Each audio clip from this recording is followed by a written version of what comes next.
여러분 안녕하세요. 오늘은 스웨덴 역사 두 번째입니다. 첫 번째 편을 보셨던 분들은 기억하실 텐데요. 지지리도 가난했던 농업국가, 그 나라가 세계에서 가장 부유한 나라로 도약하는 이야기, 그게 제1편이었습니다. 자유경제와 자유무역제도를 채택하자마자 곧 수많은 기업들이 등장했다.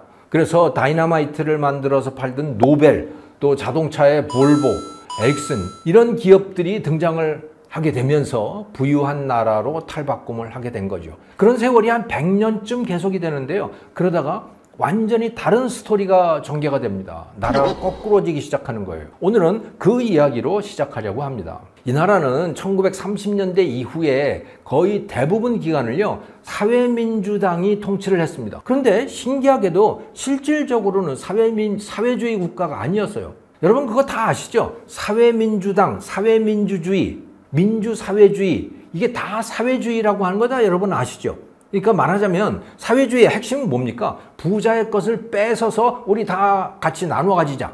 이게 바로 사회주의잖아요. 그런 정책이 바로 그런 정책을 주장하는 게 이 사회민주당인 겁니다. 예. 다만 그 방법이 다른 거죠.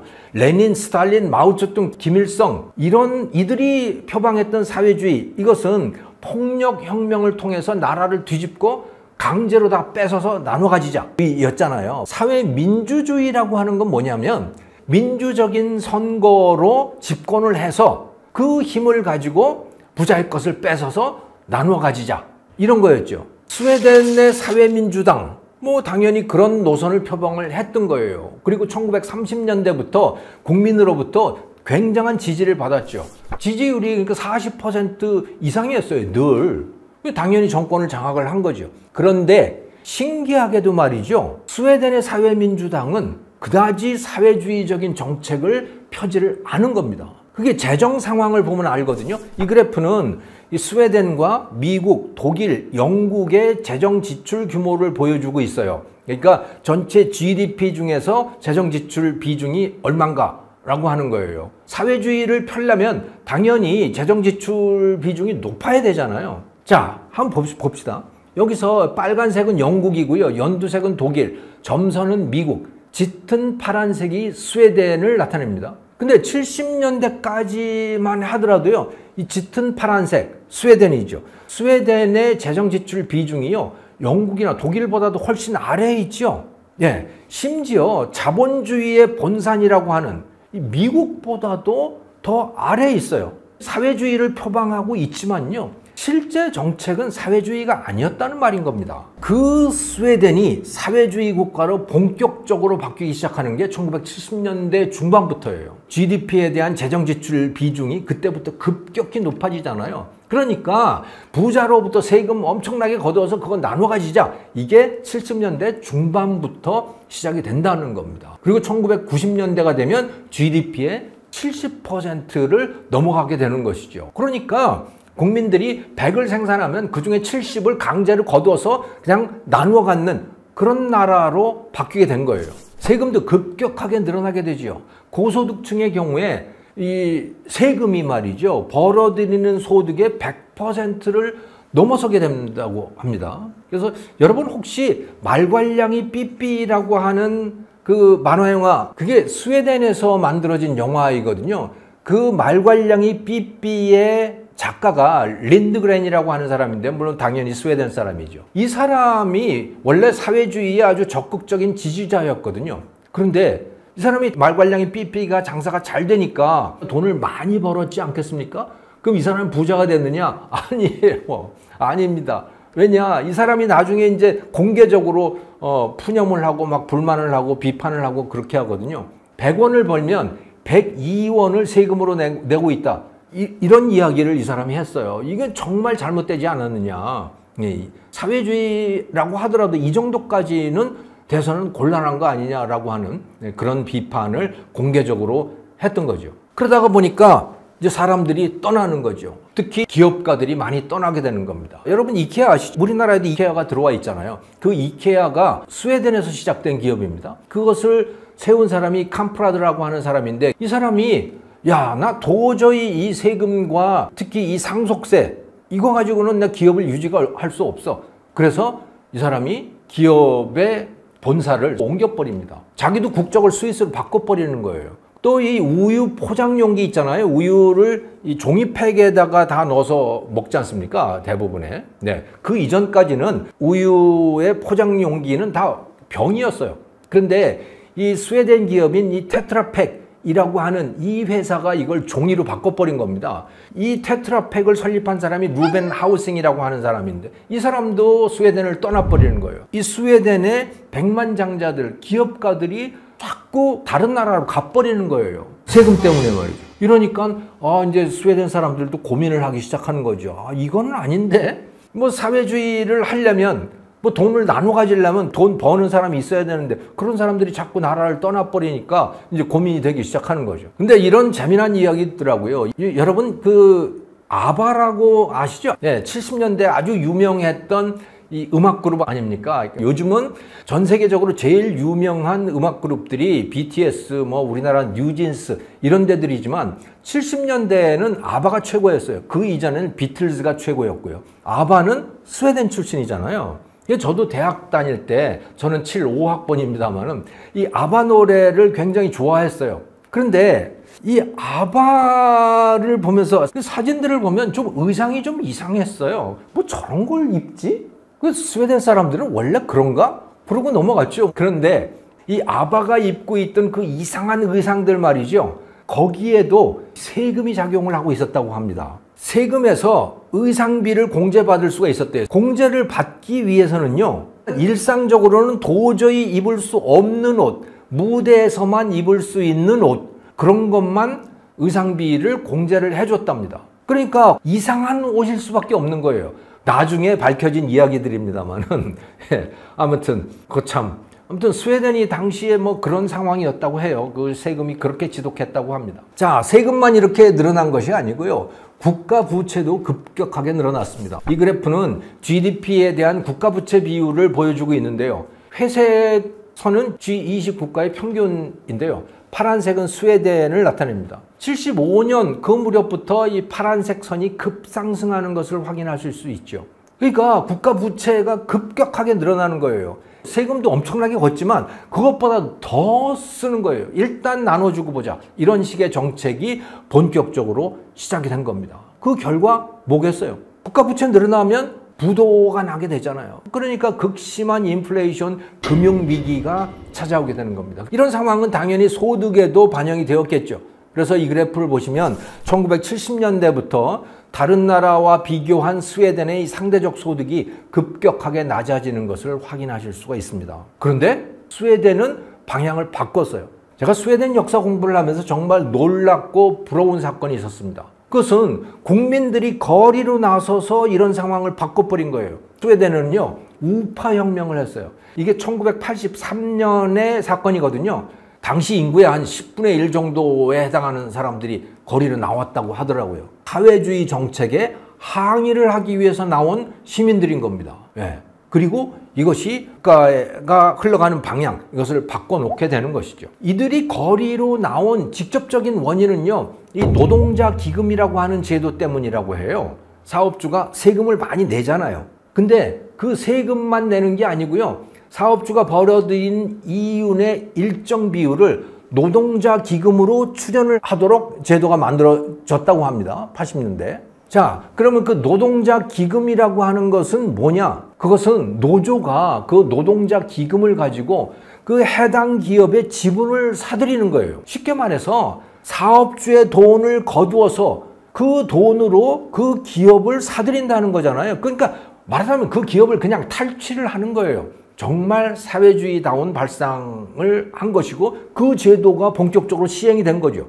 자, 이러다가 보니까 이 기업을 하는 사람들, 또 자영업자들, 이런 사람들의 입장에서 보면 이게 기가 막힌 거예요. 그냥 기업을 뺏기게 생겼거든요. 그러다가 보니까 이 사람들이 다 거리로 나서게 된 거죠. 그러면서 스웨덴의 정치 분위기, 사회 분위기가 급격하게 바뀌게 됩니다. 그러면서 이제 그 이전까지는 사회민주당이 뭐 대부분의 기간 동안에 집권을 하고 있었는데 90년대에 들어오면서 모더레이트 파티예요. 중도 정당이라고 하는 이름을 갖고 있는 그런, 그러니까 사회주의가 아닌 정당이 집권을 하게 되는 거죠. 저도 이 모더렛 파티 출신의 스웨덴 국회의원 한 분을 한국에 초대해다가 뭐 대담도 하고 뭐 그런 일이 있었습니다만은 이분의 생각을 들어보면요. 뭐 우리나라에서 우파라고 하는 그 사람들보다도 훨씬 더 자유시장 경제에 철저한 견해를 가지고 있었더라고요. 자, 이렇게 바뀔 수 있었던 근본 원인은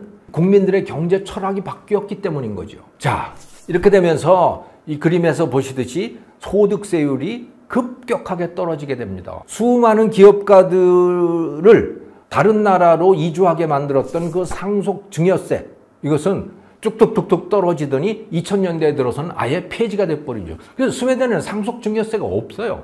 더욱 놀라운 것은요, 공공부문조차도 민간기업의 원리를 들여온 부분인데요. 대표적인 게 이 스쿨 바우처, 학교 바우처 제도인 겁니다. 자, 90년대까지 스웨덴의 학교는 대부분 공립학교였습니다. 당연히 무상교육이죠. 학교가 쓰는 돈은 당연히 정부가 직접 학교에다가 지급을 한 겁니다. 지금 우리나라 뭐 학교들이 다 그런 식으로 되어 있잖아요. 그런데 정권이 바뀌면서 말이죠, 이 교육제도가 완전히 달라지게 된 거예요. 사립학교가 허용됐어요. 근데 무엇보다 중요한 건 뭐냐, 사립이든 공립이든 학생들은 원하는 곳을 선택해서 갈 수 있다는 거예요. 그리고 사립을 가든 공립을 가든 다 무상교육이다라고 하는 거예요. 이렇게 말하면 이게 무슨 얘기냐면 학부모들에게 또는 학생들에게 교육 예산을 직접 나눠주는 거예요. 그리고 그걸 가지고 네가 선택한 학교에다가 제출을 해라. 그러면 학교는 그 돈을 받아서 운영을 하는 거다. 즉 국가는 학교에다가 직접 돈을 주지 않아요. 그러니까 교육 예산은 학부모들에게 주는 거죠. 그래서 공립학교조차도 나라로부터 직접 교육 예산을 받지 않는다. 학부모의 선택을 받아야 학교가 돈을 쓸 수 있다. 이런 제도예요. 정말 혁명적인 제도죠. 그러니까 우리나라식으로 따지게 되면 자사고, 자립형 사립고, 뭐 사립 초등학교 이런 데 다 돈을 내고 다니잖아요. 스웨덴식으로 하면 자사고를 가더라도 사립 초등학교를 가더라도 그 비용은 정부가 부담한다. 자, 그게 바우처 방식이거든요. 그러면 돈을 어느 정도 주느냐? 2022년의 경우에 보니까 사립 고등학교에 지급한 1인당 금액이요, 12만 5천 스웨덴 크로나, 1인당 1,600만 원을 학부모에게 줍니다. 그럼 학생이 어떤 학교에 간다? 그 공립이든 사립이든 똑같아요. 그러면 그 학교는 그 1,600만 원을 받아서 쓸 수가 있게 되는 거죠. 학생이 한 명도 안 간다? 그러면 그 학교는 교육 예산이 한 푼도 없어요. 교사들이 월급도 못 받아요. 그렇게 되면. 네. 공립학교도 똑같다는 겁니다. 네. 정말 충격적인 제도죠. 그러니까 스웨덴은 교육을 그런 방식으로 완전히 바꿔버린 거예요. 그러니까 스웨덴에서 도대체 얼마나 혁명적인 변화가 일어났었는가 라고 하는 것을 아주 단적으로 보여주고 있는 사례가 바로 이 학교 예산을 운영하는 방식의 변화인 것이죠. 자, 이런 환골탈태 수준의 개혁을 거치면서 이 나라 소득은 다시 급등을 하게 됩니다. 금융위기를 벗어나기 시작한 2000년대 초반부터 그 당시에 3만 달러 수준이었거든요. 이게 급등을 하기 시작하더니 10년 만에 6만 달러로 올라가게 되는 거죠. 이렇게 되는 데는 세금을 낮추는 효과, 이것뿐만이 아니고요, 이 적극적인 세계 진출이 굉장히 중요하게 작용을 했어요. 이 그래프는 스웨덴 출신 다국적 기업들 직원들의 근무처를 보여주고 있는데요, 이 직원들이 스웨덴 국내에서 근무하는가 아니면 외국에서 근무하는가라고 하는 거예요. 빨간색은 국내 근무, 노란색은 해외 근무거든요. 빨간색 국내 근무는 급격하게 줄어들죠. 그 대신에 노란색 해외 근무가 급격하게 늘어나고 있잖아요. 다시 말하면 해외에 나가서 근무하는 기업의 직원들이 급증하고 있다라고 하는 얘기인 겁니다. 그러니까 노동자 자체가 글로벌화 되어 갔다라고 하는 말인 겁니다. 그러면서 스웨덴은 세계적인 벤처 기업들이 2000년대 이후에 많이 등장을 하게 되죠. 스웨덴에서. 자, 우리가 스웨덴에서 배워야 할 것, 그것이 무엇일까 한번 정리를 해봤습니다. 첫째는 복지국가에 대한 환상을 깨야 된다라고 하는 거예요. 스웨덴이 복지국가로 성공한 건 분명합니다. 하지만 그 개념은 우리가 알아왔던 것과는 완전히 다릅니다. 우리는 복지국가를 부자의 것을 뺏어서 가난한 사람들이 나눠 갖는다, 이걸 복지국가로 이해를 하고 있잖아요. 스웨덴은 그런 나라가 아닙니다. 스웨덴 복지국가는 뭐냐? 자기가 받을 복지는 자기가 돈 벌 때 스스로 저축해서 나중에 내가 받는다라고 하는 그런 방식인 거예요. 그게 스웨덴 복지입니다. 그렇게 돼야 지속 가능한 복지가 되는 거죠. 이것이 스웨덴의 소득세율인데요.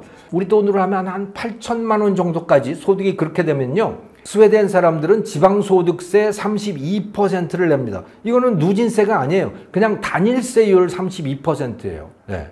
그리고 8천만 원 이상 정도를 넘어가게 되면 국세가 20%가 추가되죠. 그러니까 52%가 되는 겁니다. 자, 그러니까 스웨덴 사람들은 32%를 내든가 52%를 낸다. 이렇게 보시면 돼요. 네. 자, 그러니까 말씀드리고 싶은 거는요.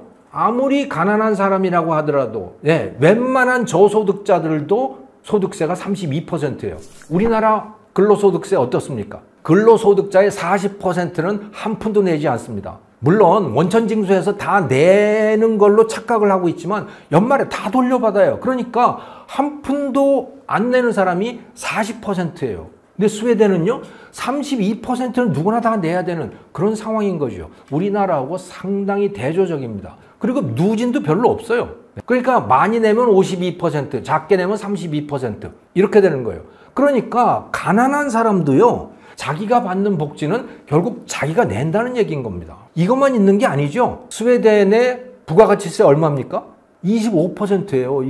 이거는 가난하든 뭐 부자든 똑같이 내는 거잖아요. 물건 사면. 그냥 25%를 내는 겁니다. 그러니까 결국 다시 말씀을 드리지만 스웨덴의 복지는 자기가 낸 것을 나중에 자기가 받아가는 그런 구조로 되어 있어요. 그렇기 때문에 이게 지속 가능한 겁니다. 자, 또 하나 지속 가능하기 위해서 반드시 갖춰야 되는 조건이 있거든요. 그게 뭐냐? 세금 50% 내더라도 이 일은 한다라고 하는 거예요. 아, 그 정도 세금 내면 정말 이 돈 아깝다. 그 세금 내느니 차라리 그냥 놀면서 복지 혜택 받는 게 더 낫겠어. 이렇게 생각하는 사람이 많아지면요. 그런 복지는 망하게 돼 있습니다. 나는 그냥 복지 받고 말지. 난 돈 벌어서 세금 내기 싫어. 이렇게 되는 거잖아요. 그럼 망하는 거예요. 그 나라는. 그런데 스웨덴은 세금을 내면서도 일을 하겠다라고 하는 거예요. 그러니까 지속 가능한 거죠. 그러니까 국민들의 기본적인 태도가 갖추어져야 지속 가능하다, 복지가 가능하다라고 하는 것을 스웨덴이 잘 말을 해주고 있는 겁니다. 더욱 충격적인 사실이 있습니다. 네, 뭐냐? 이 스칸디나비아 국가들은요, 개인의 소득과 납세액이 만천하에 공개된다는 겁니다. 이게 뭐냐면 2018년 11월 1일 날 뉴욕타임스가 보도한 핀란드의 사진이거든요. 11월 1일 날 당일 새벽에 찍힌 사진인데요. 이게 이제 기자들이 핀란드의 국세청 앞에 가서 이렇게 취재를 하려고 줄을 서 있는 그런 상황이에요. 그럼 11월 1일 뭐냐? 핀란드 전 국민의 개별 소득과 납세 자료가 공개되는 날입니다. 모든 국민들의 납세 자료가 개인별 납세 자료가 공개가 되는 거예요.